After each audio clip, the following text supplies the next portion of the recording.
demonstrations called by the opposition.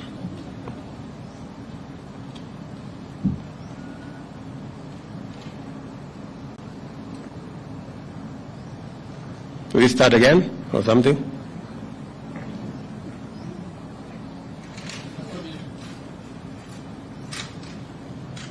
Okay.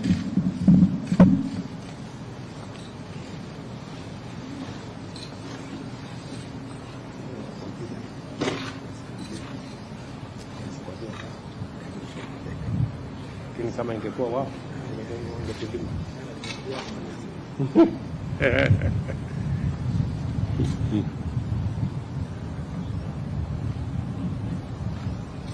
Okay. Somebody tell me when we are ready. Kidogo bado eh?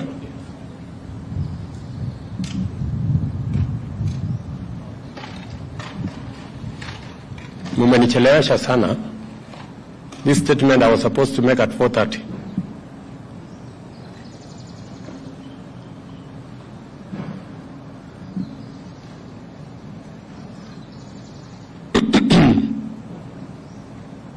Thank you very much.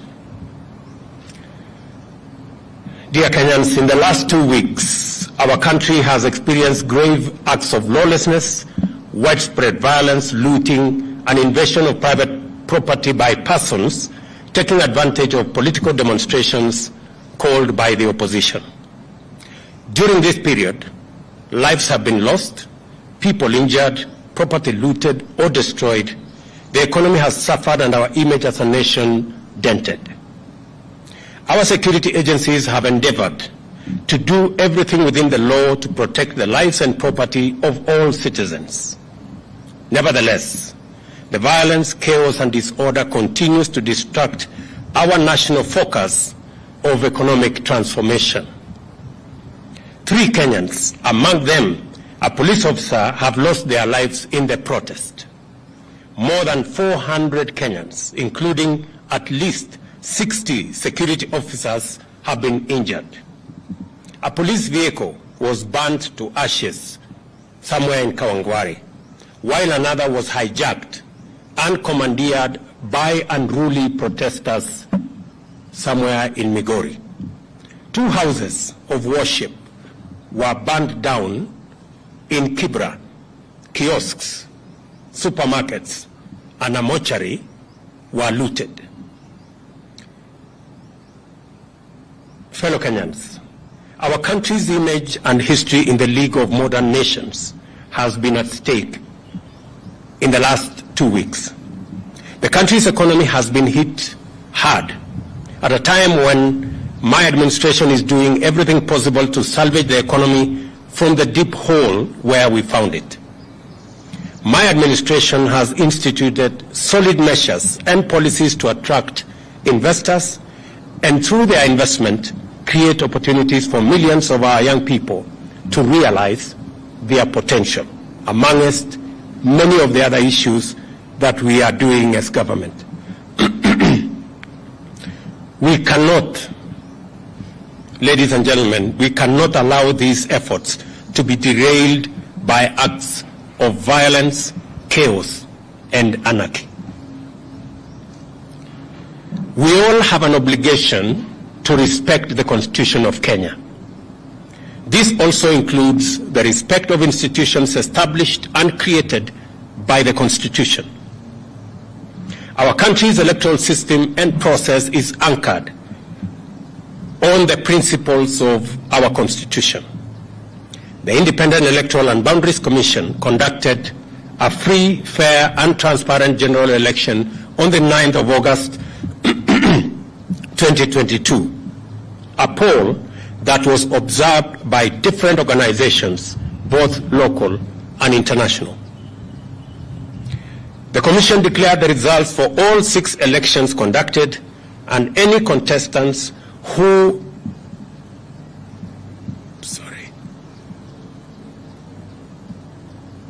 were aggrieved by the outcome had an opportunity to present their grievances to the country's judicial system for arbitration. The Supreme Court of Kenya heard and determined with finality the 2022 presidential election dispute and ruled on the petitions that were filed by the aggrieved contestants and their supporters. Nevertheless, I have carefully listened to the issues raised by my friend, the Honorable Raila Odinga. In times like this, it is not about who is right or who is wrong. Like Winston Churchill said, I dare say, and I quote, "Courage is what it takes to stand up and speak, but it is also what it takes to sit down and listen." I have always been ready to engage Kenyans of all walks of life, including elected and appointed leaders from across the political divide and the religious fraternity, on how to make our country better and prosperous. And in the last 6 months, I have talked to many religious leaders. I have talked to many elected leaders from across the political divide. My door still remains open for honest, objective, and sincere deliberations based on the rule of law and the Constitution. On the reconstitution of the future Electoral Commission, the selection panel that currently is in office is a creation of the law that was passed by the two chambers of parliament in response to a court decision. The court clearly stated that one institution, and in this case, Parliament, cannot dominate the process of establishing an electoral commission at the expense of other institutions that have a role to play in the country's electoral process. However, considering the matters raised by our friends in the opposition, I suggest a bipartisan engagement in Parliament on the reconstitution of the IEBC panel within the parameters of the law and the Constitution. In any case, as a Democrat and guided by the Constitution, I, on the 9th of December 2022, sent a memorandum to the Speakers of the National Assembly and Senate requesting the purposive intervention on implementation of the 2/3 gender rule, entrenchment in the Constitution of the Constituency Development Fund, Senate oversight and national gender affirmative action funds, establishment of the position of the Leader of Opposition, and the improvement of parliamentary oversight of the executive. And for the record, Parliament has already approved the parliamentary oversight of the executive, and shortly, cabinet secretaries will be appearing before the House to answer questions. The other items are still in Parliament. The IEBC selection panel and the future process of recruitment of its commissioners could as well be part of a conversation leading to constitutionally and legally binding proposals through a bipartisan parliamentary process. In other words, I am suggesting that the issues that have been raised by our friends on the matter of IEBC, my suggestion is that this matter can be handled in Parliament by a bipartisan parliamentary process so that we can agree on what it is they have an issue with, and we can adjust as is agreed and as necessary. And therefore, in these circumstances, and in view of the recent events that led to loss of life and destruction of property in the demonstrations that have occasioned in our country for the last 2 weeks, I urge my brother Raila Odinga and the opposition to call off the demonstrations and to give this bipartisan approach a chance for us to take the country forward. Meanwhile, I call on all Kenyans to remain peaceful and law-abiding And I assure them that the government of Kenya will continue with its sacred duty of protecting their lives and their property, including their businesses. Thank you very much.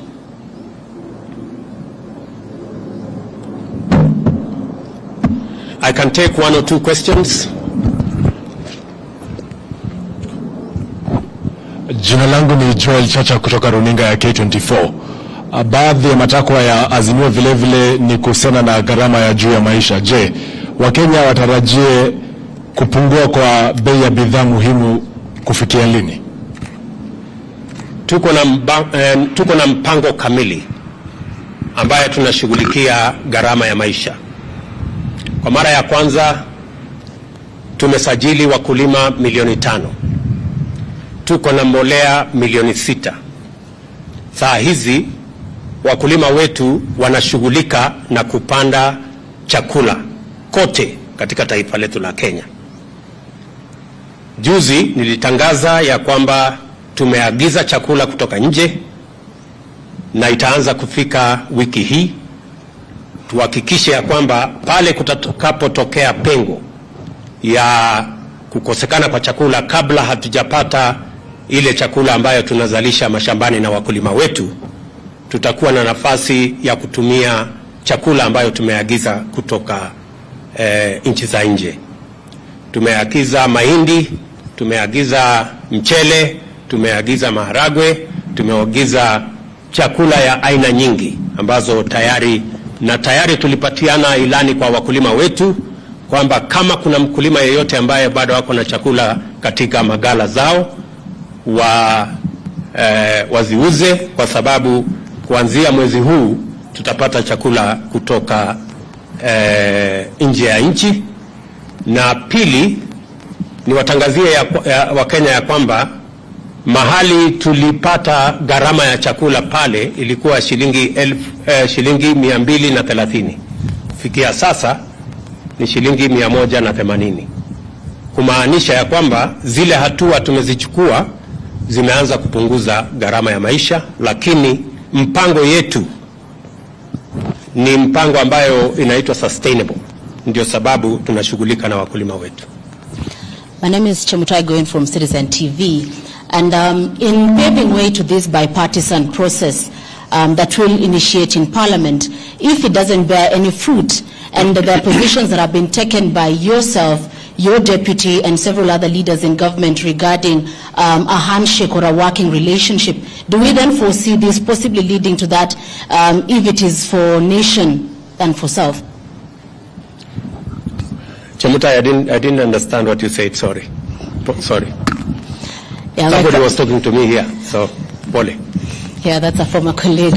My question, this bipartisan process that is being initiated, possibly that will start in Parliament, if it doesn't bear any fruit, and there are positions that have been taken by yourself, your deputy, and other leaders in your government regarding a handshake, do we foresee a position where maybe there will be softening of stances and a possible working relationship, even if it does not translate to sharing of positions in government? You know, as a believer in the rule of law, and as a believer in running an accountable government, our position is that we should never be in the position that this country was put by the handshake, where there is no distinction between government and the opposition. Once you compromise accountability and oversight, you are in for a lot of trouble. Our position is that we want to engage our brothers and sisters on the other side on issues that are important to the people of Kenya, them as an opposition, us as a government. That way, the system of checks and balances remains intact. Mr. President, I'm Sydney Chazima from NTV. I have one or two questions. One, in a parliament where the ruling party or the ruling coalition enjoys a very high majority, how bipartisan will that process be? And then secondly, you've only touched on one of the issues that the opposition was putting forward as part of their demands. There are issues to do with the servers, there are issues to do with the high cost of living, which you have mentioned. Then thirdly, this is to do with the demonstrations.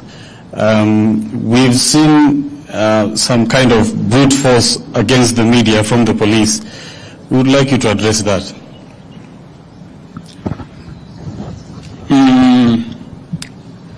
On your first issue, we've been this road before. We've sorted out matters in a bipartisan way in Parliament before, irrespective of what numbers there are. And in any case, the numbers in Parliament, the difference is not that much from where I sit. So I do not see any threat of any side. And in any case, when we engage in a bipartisan approach, it is not a game of numbers. It is a game of reason and how we put our arguments in a manner that carries not one side, but all sides. That is the essence of a bipartisan approach.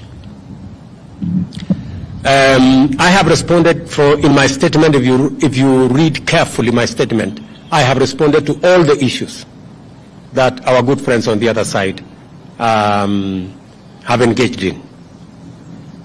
And finally, we are great believers in free media. And any engagement that puts the media in danger is not acceptable. However, in the context of the violent demonstrations, you agree that there has been a lot of violence against citizens, many citizens, properties, burning down of buildings, including churches. In that confusion, there could have been incidences where the media was caught in the fray. I do not think there is any deliberate attack on the media. And if there was such deliberate attack on the media, I can tell you we would be opposed to it and we would not support it and we would actually deal with it, because we believe that the media should be left to carry out its duties, its broadcasts, irrespective of how unfair they may be. It doesn't really matter. But the media should be left alone, irrespective of how biased they may be. Okay, any other maneno? And just for the record, because I have seen some other people say, oh, maybe the media will be, I don't know what will be switched off. Take it from me. Kenya has come a long way. The era of switching off, I don't know, this or that's way behind us. I have said we will support the right of the media to carry out its function. You have our absolute support, irrespective of how biased you are against us. We will support you. Yeah? We will support you to do whatever it is that you're doing. But I am sure if we exchange positions, if you are standing where I'm standing, you guys would have switched off the media. But us, we will not. Sawa. Asante.